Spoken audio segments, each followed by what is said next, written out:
What's going on, guys? This is Rob, and if you're enjoying the content that I'm uploading onto my channel, then feel free to subscribe, and you can also offer suggestions on topics and characters and storylines and whatnot that we can have discussions on later on in this channel. Okay, so Spider-Verse is, not Spider-Verse, Spider-Verse is later. Spider Island is right around the corner, and in truth, the Spider Island actually has a couple of preludes. For those of you guys who don't know, whenever it comes to crossover events, whether it's line-wide, which means it's everybody, it goes through Avengers, X-Men, Inhumans, the whole 9 yards, or if it's just a standalone story that pertains to a character or a group of people, there's usually always a lead-in. For example, with Civil War II, there was the road to Civil War II. With Civil War I, there was the road to Civil War I. They usually always have those. The road to Secret Invasion, there's always preludes that lead into it. Sometimes it's just a whole bunch of stories. For example, the lead into Dark Reign was House of M, Avengers Disassembled, Civil War, Secret Invasion. I mean, it was everything leading up to Dark Reign. There were a lot of things going on. Siege was a really good story that tied into Dark Reign. But with regards to Spider Island, the best prelude I think that's offered is a story called Infested. And the reason why is because what this does is it tells us how it all starts. The prologue, so to speak, that is to say Amazing Spider-Man number 665, I think it is, it kind of goes into it, but it's not nearly as important, I don't think, as the Infested story. So what this does is this picks up with Miles Warren. And the reason why is because it's the most logical person to choose. When it comes to the history of Marvel Comics and really in the Spider-Man mythos, Miles Warren, really his most significant role prior to this was Clone Saga. Despite the fact that that story was hated. I mean, it was panned. People hated that story because it was basically Marvel introducing the notion of replacing Peter Parker with a clone Ben Reilly. What was supposed to be a story that would basically simplify the Spider-Man mythos turned out to be anything but. You go read any interview from anybody who was part of that project and they were the story was supposed to be short. And before we knew it, the whole damn thing just spiraled out of control to the point that it was basically insane and people hated it.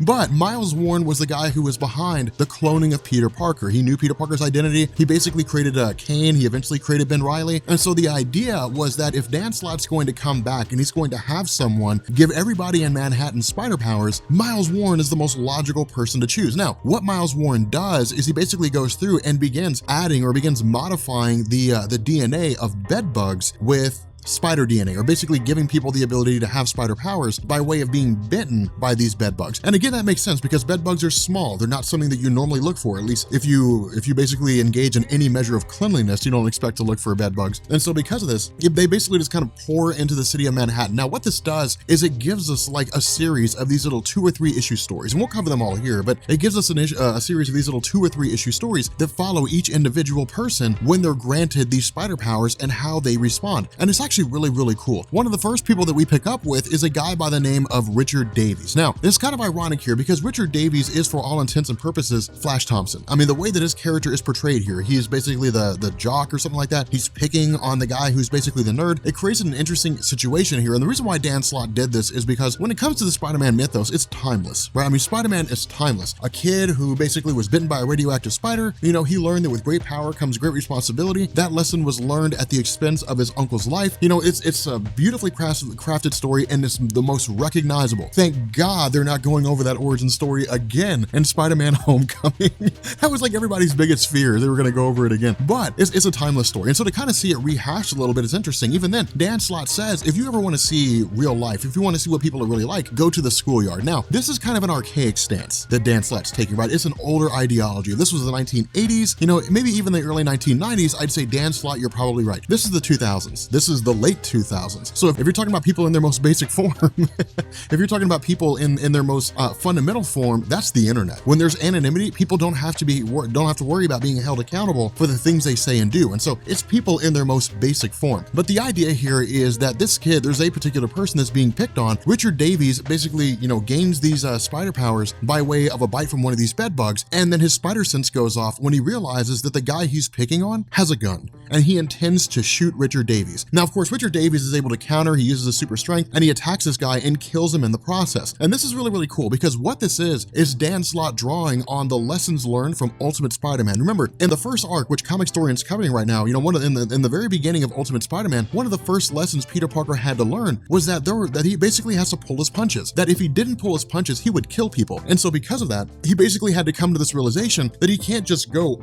full in when it comes to fighting various supervillains. That he has to fight supervillains with being cognizant of what he's capable of. Richard Davies wasn't raised with that lesson. He wasn't taught how to use his powers. It's just suddenly he has the spider sense. He just kind of snaps into action. He reflexes and he kills this kid in the process. And the response is that Richard Davies is basically on the run. He's a fugitive hiding from the police, and he's wanted for murder. Now, at this point, we switch over to another guy, and the person that we join is Walter Coleman. Now, Walter Coleman is kind of like this predecessor to Renew Your Vows. And that was a really interesting thing here, is because remember, in the world of comics, everything has happened before and it'll all happen again. It's basically the same thing. Stories just get recycled. Every story that can be told has been told. There's a reason why we're seeing Superman with a son for the first time now, because in his 70 some odd year history, we've never seen that before. It's new, it's fresh, but after a while, that story will have been told. Where do you go from there? And so what we do here is with Walter Coleman, he takes this kind of Renew Your Vows stance. The reason why I say that is because during the events of Secret Wars, Marvel released the story, Spider-Man Renew Your Vows. And what it was kind of like this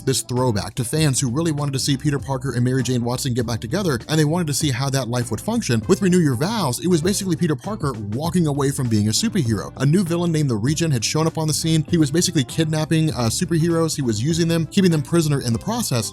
And the result was that during this massive battle between what was left of the Avengers and Regent himself, Peter Parker had to choose between Mary Jane and his family, or fighting alongside the Avengers. He chose Mary Jane, he left the Avengers behind, and he basically had to hide. He had to basically pretend that he wasn't a superhero. His family had to follow the exact same pattern. This very much takes the same approach, and we get these really cool juxtapositions between characters, between Spider-Man and between Walter Coleman, where Spider-Man is basically saving people from burning buildings, so on and so forth. Walter Coleman is basically had to watch his neighbors burn to death. And the reason why is because he said, look, I got these powers, I have these abilities. Yes, I could have saved their lives, but I'm a family man. I've got a family to protect. I'm sorry about their luck. That's their problem.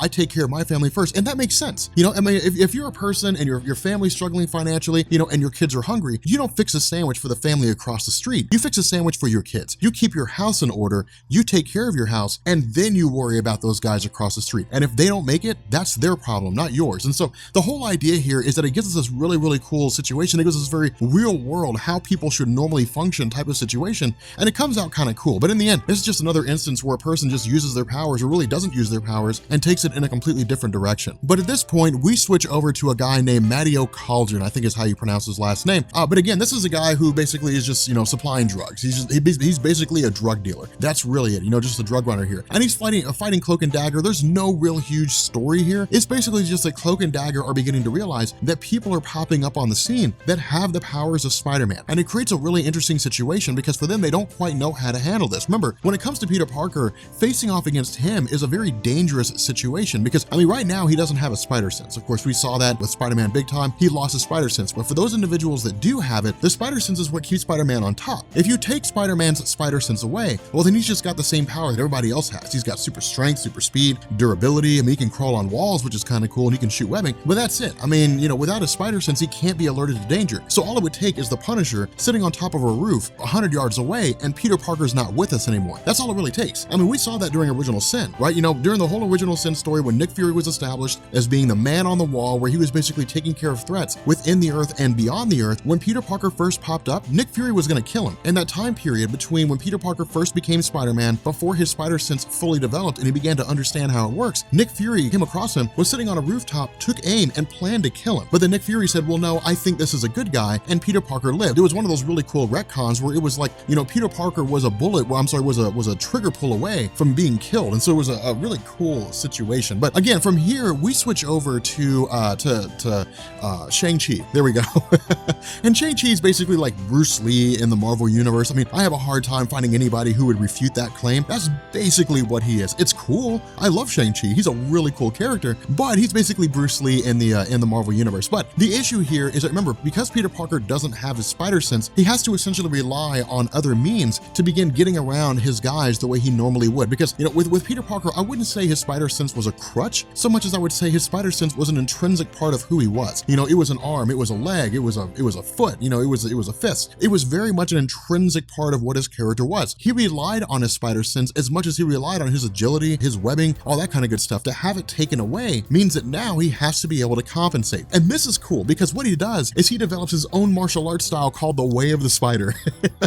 The sad thing is that he uses it twice in Spider Island, and I don't think we ever see it again. That's the saddest thing about this, because he basically gets the SpiderSense back and he's like, well, I don't really need that anymore, and that's it. And it kind of sucks, but the cool thing is that, with regards to this whole training sequence, he's really learning from one of the greatest martial artists in the entirety of the Marvel universe. But what we do is we pick up, again, this is really, really fast. We pick up with a few days after this training session, or I guess over the course of these training sessions with Spider-Man leaving, and we find out that all of this is being watched by the new Madam Web, Julia Carpenter. Now, the concept of Madam Web is interesting in the realm of Spider-Man. Remember, when Dan Slott took over the title, everything really, I guess the role of Spider Island was kind of grabbing all these different stories that were leading up to it, grabbing all these things in the Spider-Man mythos and saying, here's what I want to keep, here's what I don't want to keep. And Spider Island served the purpose of just getting rid of everything that Dan Slott didn't want to keep, getting rid of all that stuff. We'll cross that bridge when we get to Spider Island, but Madam Web was kind of like this holdover from an earlier time in Spider-Man comics, but Madam Web is tied intrinsically into the web of life and destiny, or destiny and life, whatever you call it. And that's where people seem to get confused in Marvel Comics and the Spider-Man mythos. That was a huge point in Spider-Verse. A lot of people were thrown off by the web of destiny and life. So let's talk about this for a second, because this is more important than Madam Web. Madam Web is just like an oracle. All right, she can just see the future. That's all she can do. It's cool, whatever. She's a plot device in Spider Island. So the web of life and destiny is this really cool thing, because in Marvel Comics, every group, every subgroup of superheroes has its own kind of access to the multiverse. And it's not like Marvel engineered it to be that way. It's not like in 1962 with Fantastic Four or whatever it was, that Marvel, the Stan Lee and Jack Kirby sat down and said, okay guys, over the course of the next 50 years, we're going to lay out multiversal access for these different individual teams. It just kind of progressed that way. It just kind of turned out to be that way. It's cool, but it turned out to be that way. For example, the British superhero team Excalibur has what's called the Lighthouse. And the Lighthouse is basically a portal, more or less. I mean, you go into it, you can access the Captain Britain Corps. That's what, Brian Braddock does. He goes into the Lighthouse, he accesses the Omniversal Development Corps, I think is what it's called, and the Captain Britain Corps, this multiversal group of Captain Britons from across the multiverse. In the mutant landscape, you have what's called the Mcron Crystal. If you imagine the multiverse to be a hallway of doors, each door going to a different universe, the Mcron Crystal is that door. Each universe has its own Mcron Crystal. That's why if you were to destroy the Mcron Crystal in any given universe, it would be tantamount to blowing the door off the hinge, in which case all the energies of the multiverse would just come pouring in, and it would lead to the destruction of that universe itself, and then eventually the multiverse would just condense in on itself and the multiverse would be destroyed. So it creates kind of a weird situation. And in the realm of traditional superheroes, the Fantastic Four, the Avengers, so on and so forth, we have the negative zone.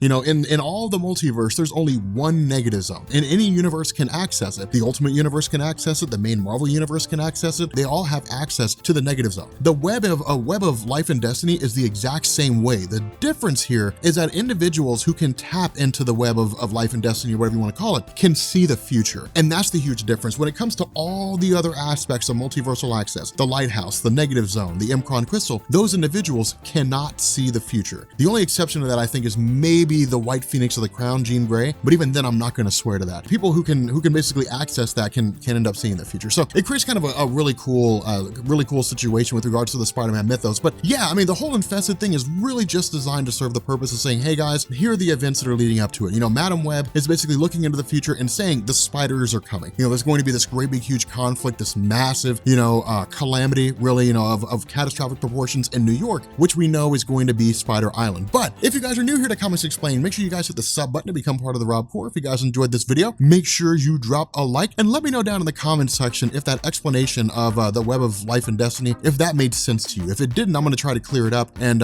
make a little more sense here. But yeah, guys, anyway, we're going to go ahead and bring this video to an end, and I will catch you all later. Peace.